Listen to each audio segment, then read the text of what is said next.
Okay, seriously, do not judge this lens by the F4. It's a workhorse.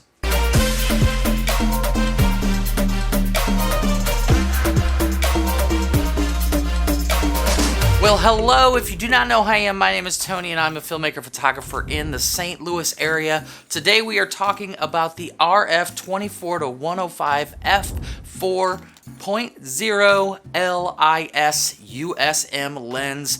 I believe that this is the most underrated RF lens out there right now. And really, it's being the cheapest L series lens. It's really a no-brainer whether or not you should pick this up with your kid or not. So today we're going to talk about what I love about this lens. We're going to talk about some of the things that I wish were a little better, and then I'm going to talk about who do I think this lens is for. So let's just get into it. This lens right here, the 24-105, I think I picked this up with my R6. I can't remember which one I bought it with, but or maybe I just bought it randomly. I don't even remember. I've had it since the beginning though, and so I love this lens. Now, I also had the EF 24-105 F4.0L lens, and this one, there's just a couple things that I really love about this one quite a bit more. One is the size of it. It's pretty small compared to the other one, and I just feel that the image quality is quite a bit better. Now, I did use the original, the OG 24-105 IS, and I hated that lens. For some reason, it just was not great color, it wasn't great focus, it was kind of soft, just didn't like it. But then once we got the upgraded 24-105 IS, it was quite a bit better.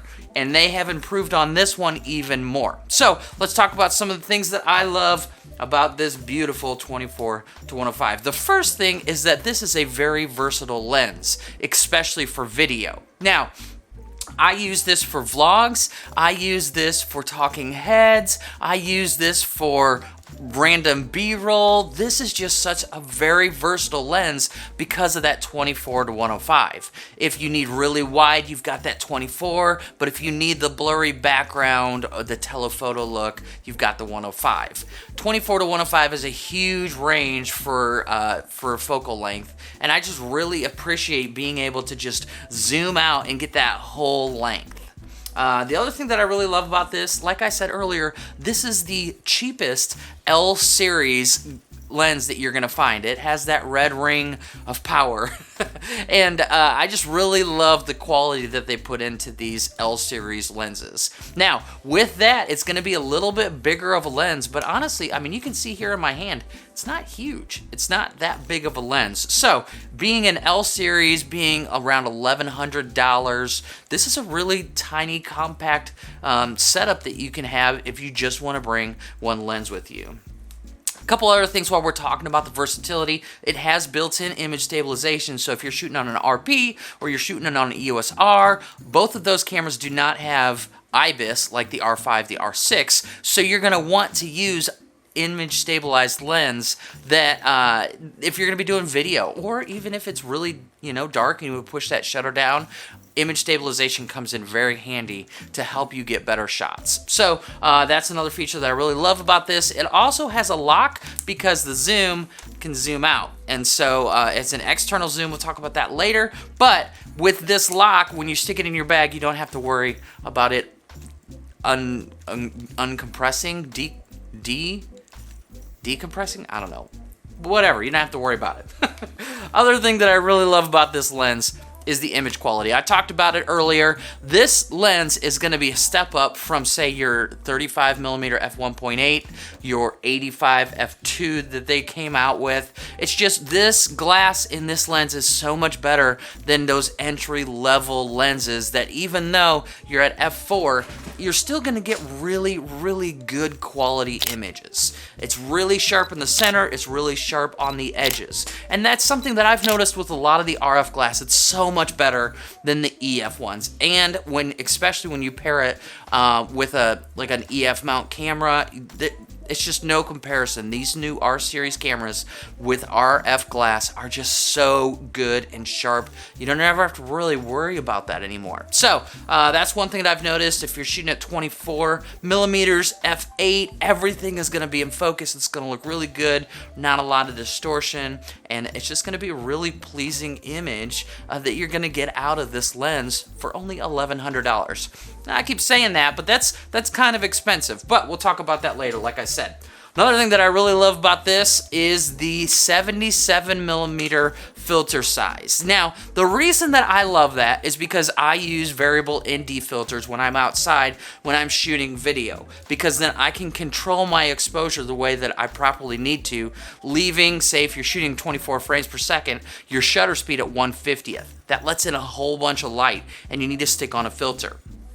I don't want to have a 67, a 77, an 82, a 58, a 35, all of these different filters that I have to take with me. It's very convenient that this has a 77 millimeter, that also my 70-200 has, my EF 85 F4 has, the 100-500. A lot of lenses use that 77 millimeter filter size. And so I basically just carry around a variable ND 77 millimeter, a CPL that's, 77 millimeter, and then I also carry around a 67 millimeter that fits on a couple of my other lenses, like the 100 millimeter macro, things like that. But I've only got a couple different variable NDs that I have to carry with me, and that just keeps my kit really light. I love that, and I'm really glad. I love that it's 77 millimeters. I know that's kind of a silly thing, but I do. The other thing is that this is not a gigantic lens. I love the size of this lens. Like I said, I can stick this on a mirrorless body like the R5. I mean, if you've got an RP, this is going to be a really small little kit. But I stick this on the R5, the R6. I can fit this in a small bag. I can just take it with me, and I've got everything from ultra wide, the 24 mil, all the way to 105, and I can get really nice depth of field. Now, let's talk about some of the things that I'm not crazy about. Believe it or not, it's the f4. Because the aperture is at 4, that means that you're not going to get incredible low light performance or tons and tons and tons of bokeh, which it seems like everybody wants. Now, to be honest, with this lens, you can still get plenty of bokeh. I've done this for a lot of my vlogs where I just crank this thing out to 105, leave it at f4, and you can get some really nice looking bokeh. It looks beautiful. You'd never guess that I was at f4. Another thing that you can do is, this is just how you get bokeh. You move your subject closer to the lens, and you move your background farther away. And that you're gonna even be able to get bokeh at 24 millimeters at f4 with this lens, just because of the way that bokeh works. You're gonna get that blurry background. I promise you, do not be afraid of that f4.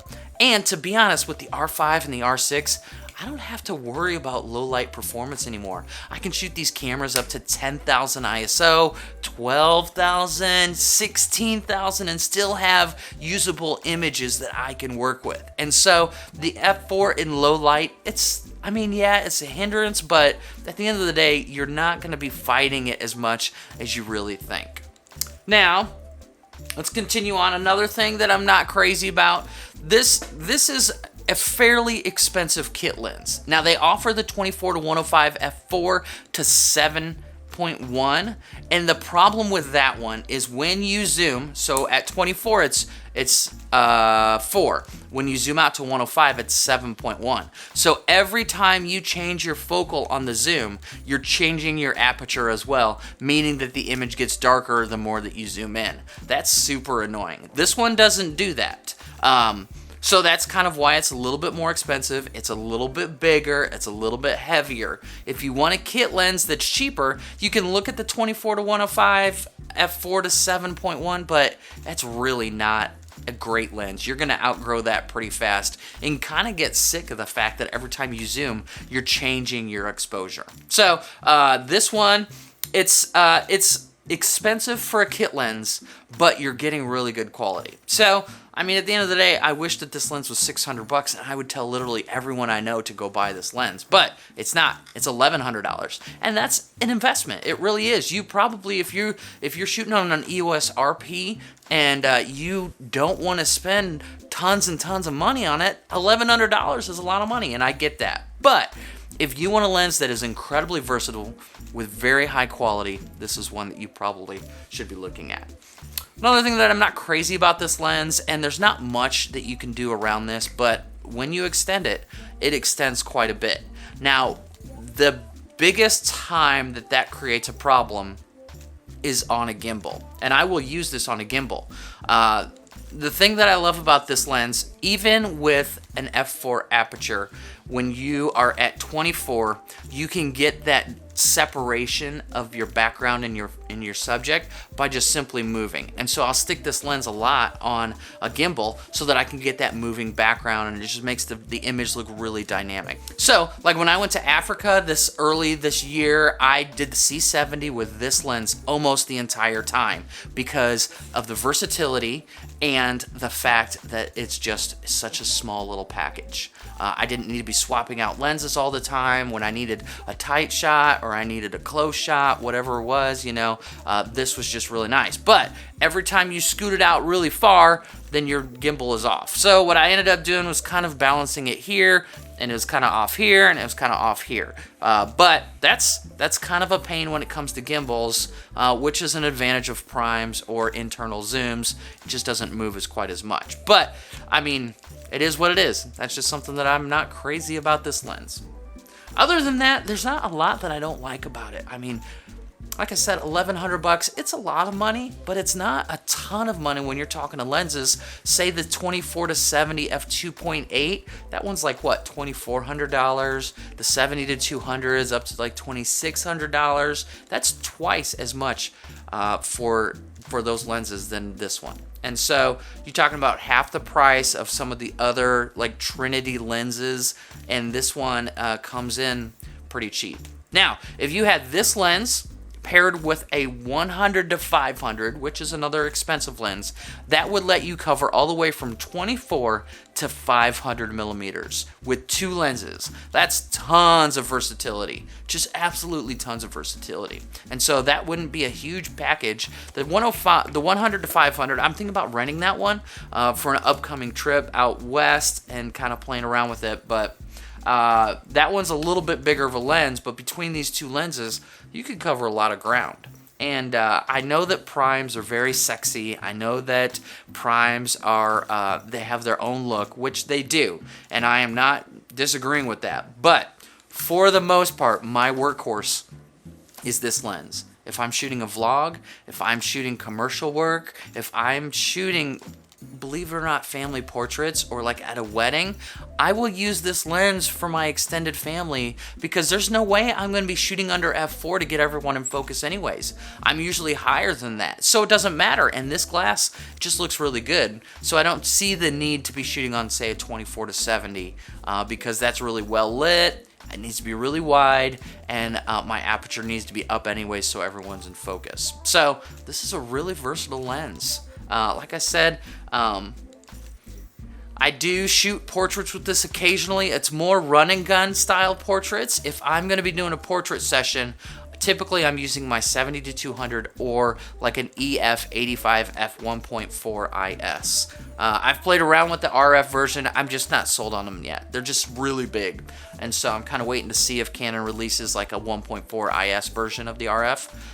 But for right now, I'm using the EF85 1.4 or the RF 70-200. That way I can get tons of separation, lots of bokeh, really beautiful portraits, and personally I just like that really extended telephoto look for my portraits.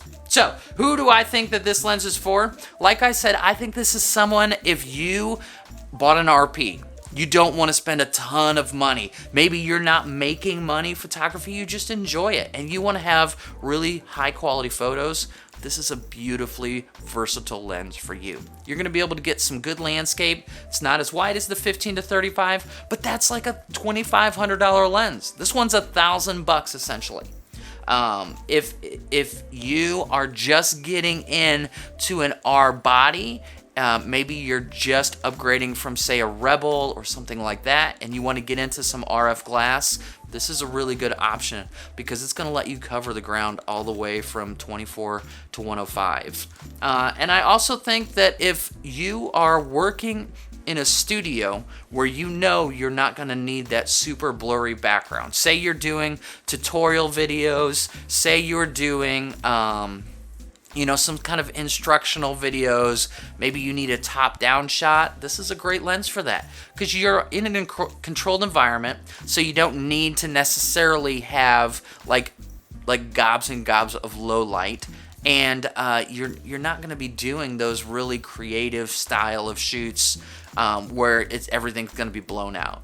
Now, I say that, but I'm telling you, you can still get really creative shots with this lens, and it will really just open up your flexibility when it comes to your creativity.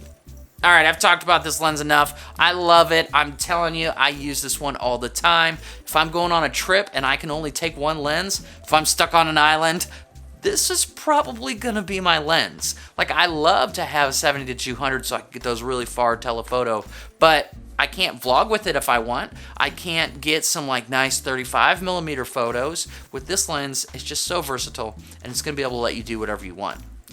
Okay, I've made my point. I've beat this lens up enough. Check it out. Links in the description below. Make sure to subscribe for all sorts of camera, video, photo kind of talk, and we will see you in the next one.